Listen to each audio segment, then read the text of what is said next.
Bonjour, nous sommes responsables de la démarche Juste Prescription pour notre GHU. C'est un axe majeur de travail pour nous, pour nos 7 établissements, puisqu'on estime que plus de 55% des émissions de CO2 et la majorité de nos déchets proviennent de la production des médicaments, des dispositifs médicaux et des gaz médicaux.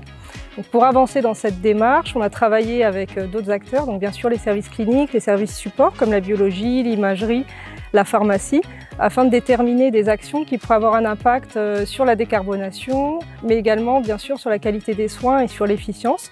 Par exemple, donc un des axes qui a émergé, c'est de pouvoir passer d'une administration intraveineuse à une administration per-os le plus vite possible, parce que ça va permettre à la fois d'avoir un impact sur les émissions de CO2 qui vont pouvoir être divisées quand même par un facteur 12, de réduire le risque de complications des patients liés aux perfusions et de donner des traitements qui sont moins onéreux, parce qu'en général les traitements per-os sont 10 fois moins chers que les traitements intraveineux. Par ailleurs, nous menons plusieurs autres actions transversales. Nous fournissons aux services de médecine ou de SMR leur consommation de biologie mis en rapport avec leur type et leur quantité d'activité, où nous avons développé, en lien avec certains praticiens, des interventions à chaque accueil, chaque semestre d'internes, et toute une communication à destination de ces internes.